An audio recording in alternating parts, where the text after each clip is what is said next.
생명의 샘가 이영훈 목사입니다. 오늘은 4월 21일 금요일이죠. 샘가에서는 레위기서를 묵상하는데 오늘이 쉬운 두 번째 시간입니다. 제사장이 지켜야 할 성결 명령입니다. 지금까지 일반 이스라엘 백성의 거룩에 관하여 다뤘다면 21장, 22장은 6단락으로 종교 지도자들을 즉 제사장의 거룩에 관한 문제를 다루게 되겠습니다.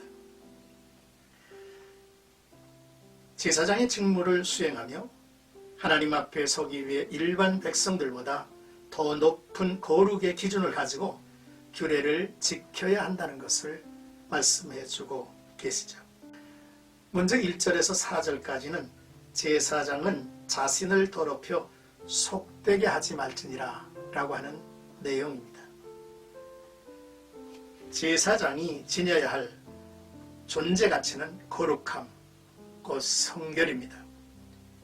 제사장도 죽은 자와의 접촉을 피해야 합니다. 단 그 제사장의 살붙인 경우만 부득이 허용을 하죠.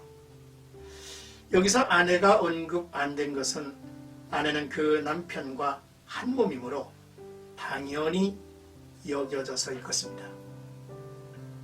죽음이라는 것은 죄의 결과로 여겨집니다. 어느 인간이든 심지어 제사장이라도 죽은 자를 위해서 할 수 있는 것은 아무것도 없죠. 죽음에 대하여 생각해보면 산 사람이 할 수 있는 것은 유가족을 위로하는 것뿐입니다. 기독교의 신앙으로 말한다면 죽은 것이 아니죠. 죽음을 넘어서 부활하여 어떻게 살 존재인가가 중요하지 않겠습니까? 영생인가, 영벌인가가 중요합니다. 이제 5절에서 6절까지는 제사장은 머리털을 깎아 대머리 같게 하여 하나님을 욕되게 하지 말라라고 했습니다.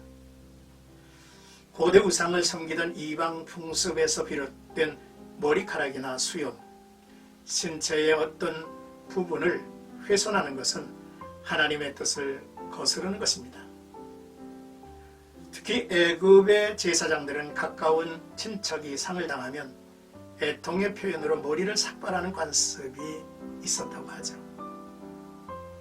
수염, 양쪽을 깎지 말며 살을 베지 말라라는 말씀, 역시 죽은 자를 위한 이방 풍습과 관련이 있습니다.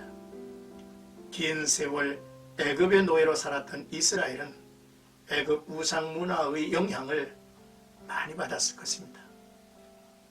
그러므로 제사장은 이 모든 풍속으로부터 자신을 지켜 항상 구별되고 거룩함을 유지해야 하고 백성들의 본이 되어야만 했습니다. 7절에서 9절까지는 그들은 부정한 여인을 취하지 말지니 라고 하십니다.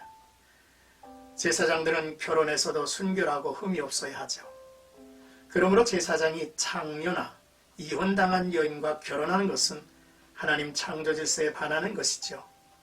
자의든 타의든 온전함과는 거리가 먼 상태이므로 제사장의 아내가 될 수 없습니다. 하나님에 의하여 거룩히 구별된 제사장직은 순수한 신앙과 혈통으로 계승되고 그 혈통은 하나님이 제시하신 흠없는 조건에 의하여 유지되기 때문입니다. 일반인이 행음하면 돌로 쳐 죽이죠. 반면에 제사장의 딸이 행음했을 때는 가혹하지만 그를 불사를 하고 명령하셨습니다. 이는 일반 행음만이 아니라 신전 창기 행위를 염두에 둔 엄한 명령일 것입니다. 여호와께 예배하는데 이교의 풍습이 들어설 자리가 없음을 단호히 보여주죠. 이 같은 법은 제사장이 거룩함을 회복시키는 동시에 백성들에게 경각심을 불러일으키는 엄한 경고가 될 것입니다.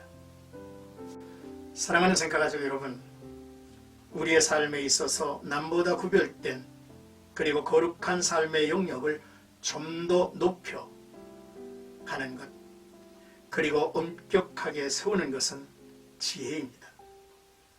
거룩함을 위해 실천해가는 나만의 규례들이 있다는 것은 귀한 것으로 하나님 앞에서 믿음의 비밀로 간직할 일일 것입니다.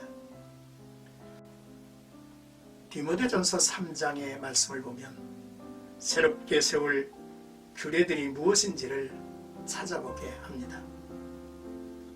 우리는 하나님으로부터 영적 제사장직을 부여받은 자들이죠.